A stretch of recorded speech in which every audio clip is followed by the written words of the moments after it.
Bonjour, bonsoir les loups et loulous et bienvenue dans l'émission Prof de droite, l'émission qui distribue des uppercuts éducatifs avec élégance et bienveillance adroitement mesurée.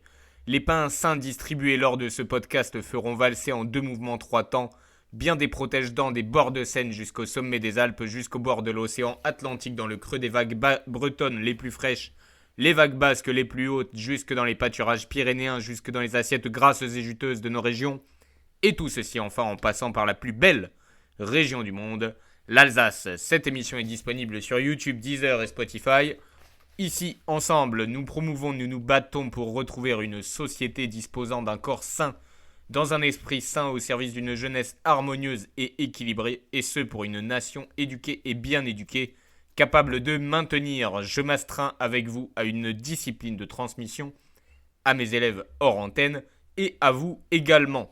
Ici, nous luttons en anonyme, c'est assumé et c'est obligé, avant tout contre ceux qui souhaiteraient, emplissent déjà les cerveaux de nos enfants et adolescents qui sont le visage, selon moi, de la souffrance de ce pays, de valeurs terribles, antinaturelles, ce qui a un nom, manipulation d'esprit en cours de formation dont nous, profs, avons la charge, plus court, plus clair, plus tranchant, pédocriminalité, destruction de cerveau, esprit manipulable, absolument impardonnable. Je voyais d'ailleurs une vidéo sur ce sujet durant la semaine qui m'a mis absolument hors de moi avec des femmes enseignantes qui disaient plus qu'à demi-mot, à mot complet, voire à mot et demi, qu'elles allaient promouvoir le LGBTisme au sein de leur classe et que, soi-disant, l'éducation nationale risquait de leur tomber dessus. On rigole bien. Ici, au contraire, on ne cède pas aux pseudo-dictats moraux récents aux conséquences catastrophiques sur notre jeunesse et on montre plutôt la voie séculaire ardue, pentue mais ô combien gratifiante, une nation qui traite aussi mal sa jeunesse. Je garde mes trois exemples, la baisse des moyens pour l'éducation de cette même jeunesse, le recrutement et la formation de leurs enseignants. Retrouvons ensemble un peu de sérénité dans le débat car là aussi toute nation divisée contre elle-même sera réduite en désert. L'impossibilité de débattre est affolante, affligeante, gravissime. Nous poursuivons et poursuivrons sans cesse le but ultime de vaincre le nihilisme ambiant notre principal adversaire. Promotion du goût de l'effort, du travail, défense de la beauté de notre pays, adoption d'une mentalité positive, sortie de la torpeur, négativité, pensée unique et passage à l'action. Voilà pour les mots-clés de l'émission et de l'épisode du jour.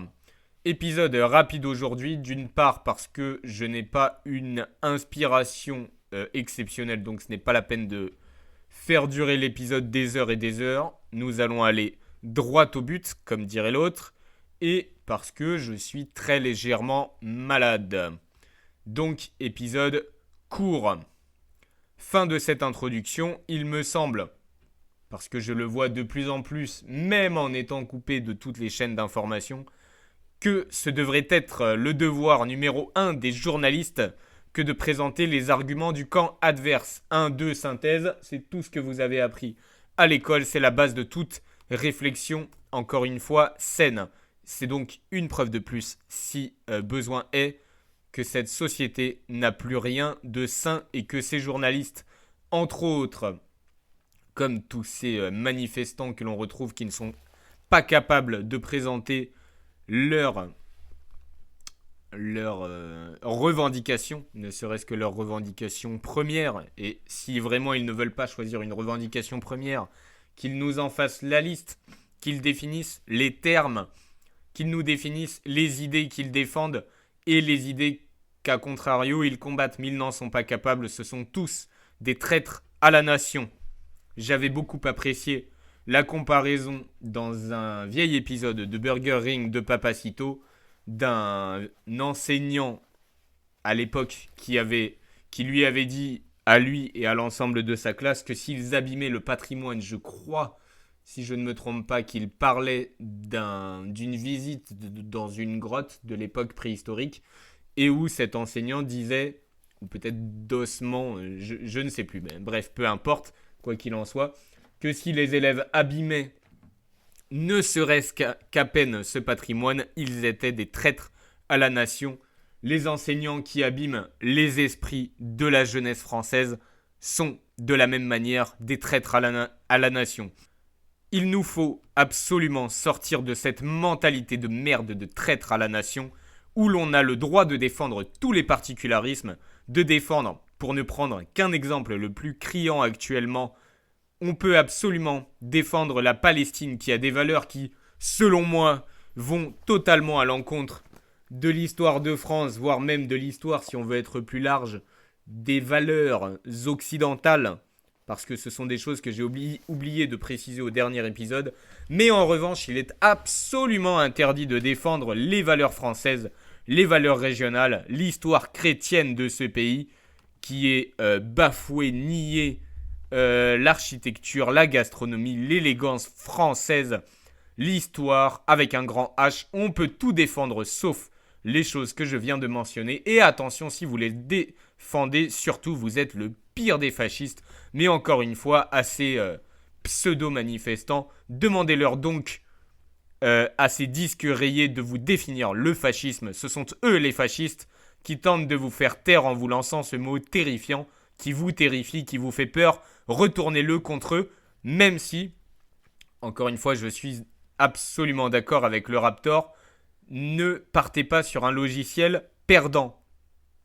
N'ayez pas peur. Par contre, il est possible, je l'ai dit, de défendre la Palestine sans être un ignoble fasciste. Comme je l'ai déjà dit, ils ont des yeux mais ne voient pas, des oreilles mais n'entendent pas. Ce n'est pas moi qui le dis, c'est la Bible qui nous montre la voix avec un E séculaire et vous devez élever votre voix avec un X afin de la faire entendre tout en maîtrise.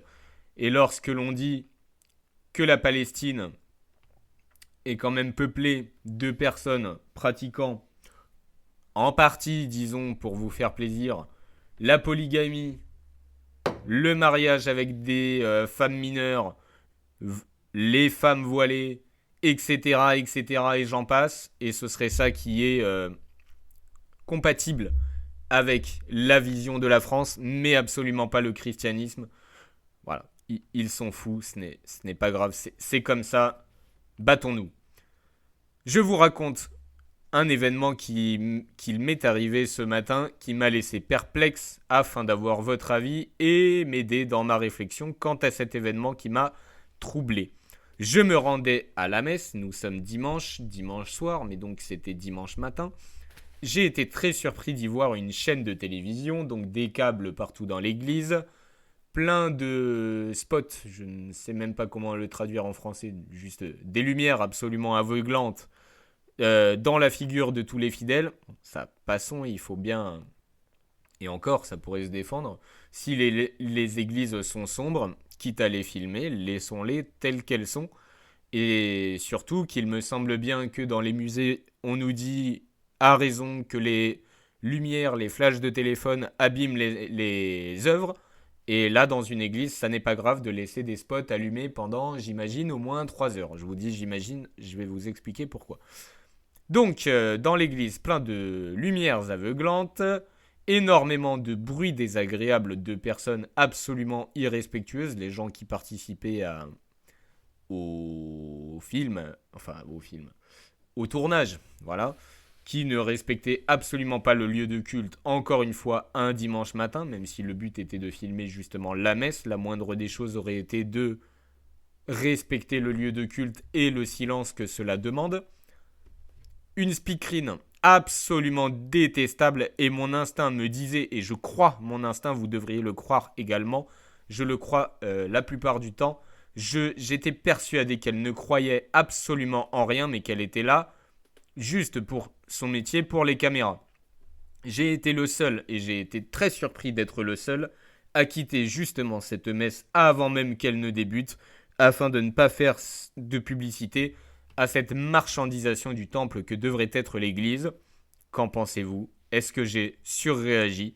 Est-ce que les gens sont prêts à vendre l'église pour quelques caméras?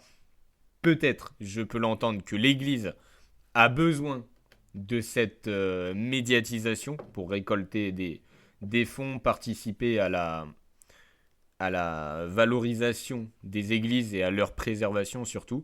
Mais Pour revenir sur le manque de respect, le bruit, j'avais été au contraire positivement surpris à la réouverture de Notre-Dame, pardon, pareil, pendant une messe. Donc il y avait la messe avec énormément de gens. Et pendant la messe, des gens qui, là aussi, tournaient, disons, sur les bords de l'église, qui faisaient le tour de l'église pour voir les reliques, etc. à observer, qui donc ne participaient pas à la messe, mais faisaient la visite pendant que d'autres assistaient à la messe, qui elle aussi était filmée d'ailleurs, et c'était infiniment plus discret. Les touristes étaient infiniment plus respectueux, comme quoi ce n'est pas impossible. Là, c'était vraiment insupportable. On enchaîne absolument sans la moindre transition par une citation tirée des programmes scolaires que je vous lis. Pour tous les élèves et par la pratique scolaire des activités physiques, sportives et artistiques, nous visons l'éducation à la santé et la gestion de la vie physique et sociale, prise en compte de la santé dans ses dimensions physiques, psychiques et sociales. Le collégien doit apprendre à connaître son potentiel, acquérir le goût de l'effort et des habitudes de vie liées à l'entretien de son corps, à organiser ses pratiques, à prendre en charge sa sécurité et celle des autres. À l'adolescence, au moment où le jeune en quête d'identité est susceptible d'adopter des comportements à risque, l'éducation physique et sportive peut l'aider à prendre conscience de l'importance de préserver son capital santé. Développons ensemble cet extrait des programmes scolaires. Le goût de l'effort et l'éducation physique et sportive, les piliers d'une jeunesse équilibrée et d'une société cohérente. Cet extrait des programmes scolaires d'éducation physique et sportive, je me répète, met en lumière une mission essentielle de notre école, former des citoyens équilibrés, responsables et conscients de leur corps comme de leur rapport aux autres. Loin d'être une simple discipline de défoulement, l'éducation physique et sportive est une éducation complète à la fois physique, psychique et sociale. Dans une époque marquée par le culte du confort, la désaffection de l'effort et la montée de comportements individualistes et ou violents, elle représente plus que jamais un levier d'équilibre, d'apprentissage de la maîtrise de soi et de construction du lien social. Le goût de l'effort, une vertu en déclin et une urgence éducative.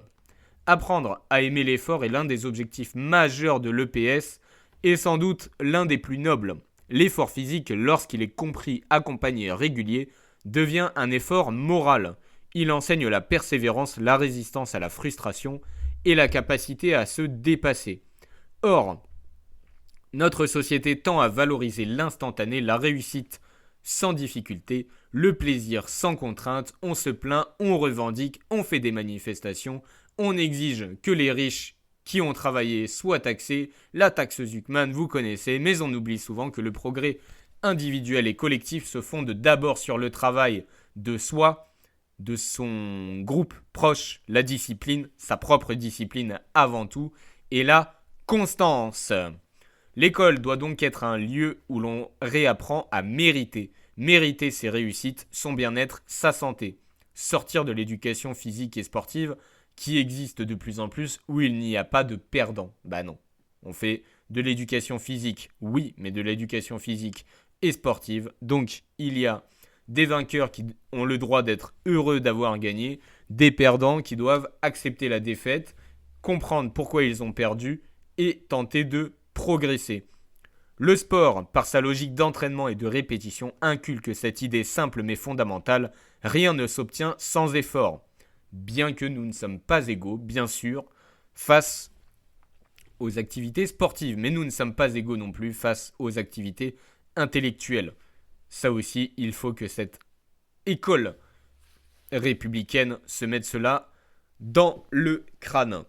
C'est là une valeur profondément républicaine, le mérite, l'effort consenti au service de soi et des autres. En ce sens, l'éducation physique et sportive n'est pas seulement une éducation corporelle, mais une éducation morale et citoyenne. On peut regretter qu'une partie de la jeunesse et de la société préfère réclamer davantage plutôt que de produire davantage. Non pas qu'il faille nier les inégalités, mais il faut redonner sens à l'effort comme moyen de dignité et non comme punition, et chacun peut progresser à son niveau. L'EPS est le sport comme régulateur des comportements juvéniles. Au-delà du développement personnel, le sport a une fonction sociale. Chez l'adolescent, en période d'instabilité identitaire et émotionnelle, aujourd'hui sans doute plus que jamais, la pratique sportive canalise l'énergie, structure le temps, forge le respect des règles et d'autrui. Dans un contexte où la violence juvénile, la désocialisation et le rejet de l'autorité se multiplient, le sport est une école de la maîtrise de soi et du vivre ensemble. L'expérience collective, qu'il s'agisse d'un sport d'équipe, d'un combat ou d'une épreuve individuelle, enseigne la coopération, la responsabilité et le respect de la hiérarchie. Ces valeurs rejoignent celles que portait le service militaire, dont le retour sous une forme adaptée devrait être envisagé, j'en ai déjà parlé, comme justement un moyen de redonner goût à l'effort, au devoir communautaire, sociétal et à la solidarité réelle.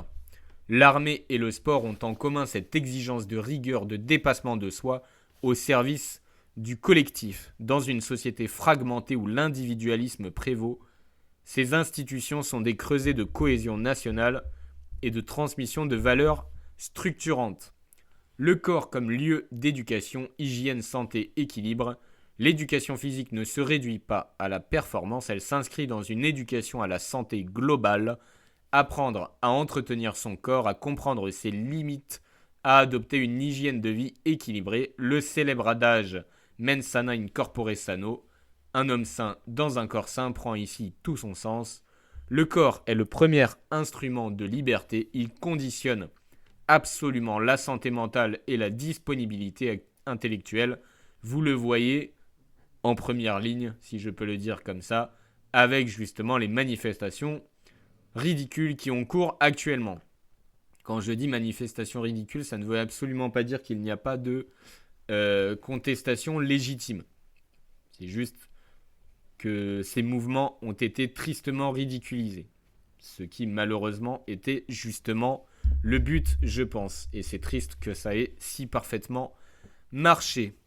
À l'heure où l'alimentation, la sédentarité et les addictions aux écrans et aux soi-disant drogues douces menacent la jeunesse, l'éducation physique et sportive doit jouer un rôle de prévention. Connaître son corps, c'est apprendre à se respecter et à respecter les autres. Lorsqu'on est en mauvaise santé dans un sport d'équipe, on expose l'équipe à la défaite. C'est aussi se prémunir contre les dérives d'une société où l'apparence physique surexposée sur les réseaux sociaux devient source de mal-être, de complexe ou de harcèlement. Vous allez dire que ça fait contresens par rapport à ce que je disais, mais si vous réfléchissez 2 minutes, non. Je viens de dire que chacun peut aller plus loin à son niveau et que c'est à partir de cela que l'éducation physique et sportive se différencie du sport réellement compétitif olympique, disons cela comme ça.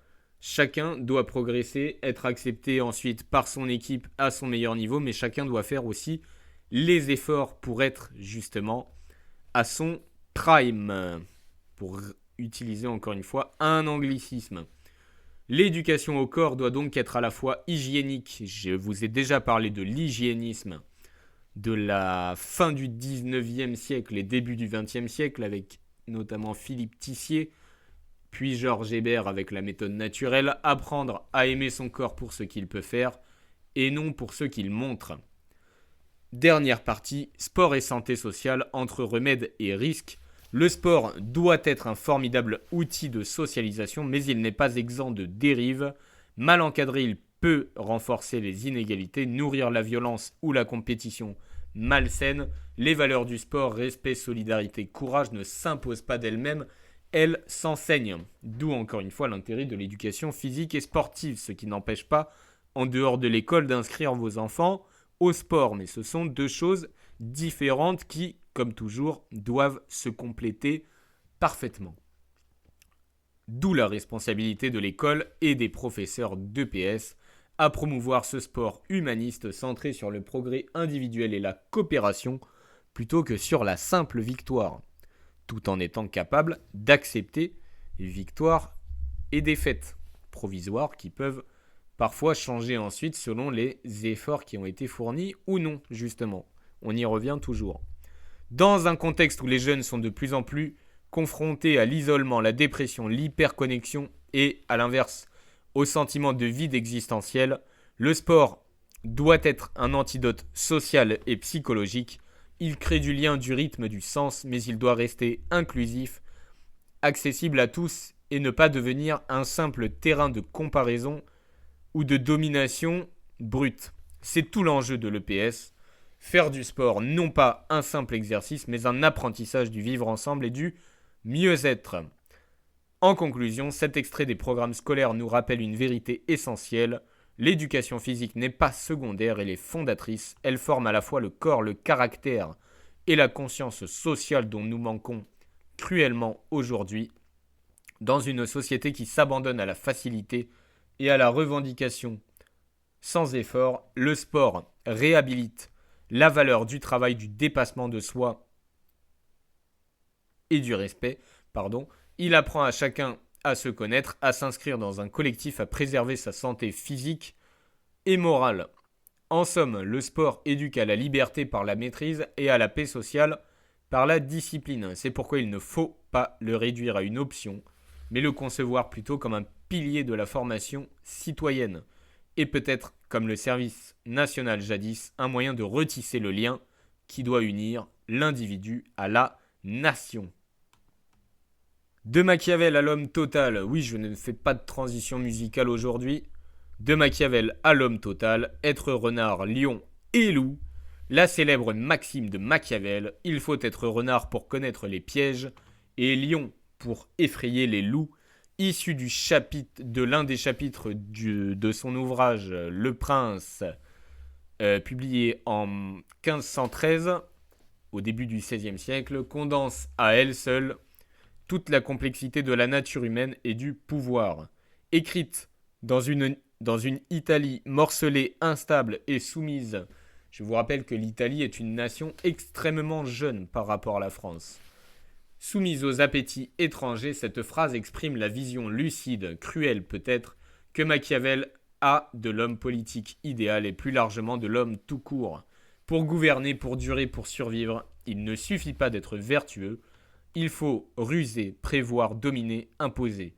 Cette tension entre la ruse du renard et la force du lion peut aussi se lire comme une métaphore de la complétude humaine. Vous savez que je l'aime bien. L'homme complet, accompli, est celui qui conjugue l'intelligence, le courage, la prudence et la puissance. Pour aller plus loin encore, selon moi, on devrait dire qu'il doit aussi être loup, c'est-à-dire membre d'une meute fidèle à sa communauté, qu'il s'agisse de la famille, de sa région ou de son pays. Machiavel, un observateur lucide de la nature humaine. Machiavel, souvent caricaturé comme le chantre de la duplicité politique, est avant tout un réaliste, donc pas un gauchiste. Il observe le monde tel qu'il est et non tel qu'il devrait être. Dans Le Prince, il écrit pour les dirigeants d'un temps troublé où la naïveté est synonyme de chute. Et aujourd'hui, la naïveté risque bien d'être synonyme de chute. D'où cette leçon. Le renard symbolise la ruse, la prudence, la capacité à déjouer les pièges. Le lion incarne la force tranquille, le courage, la puissance qui inspire le respect.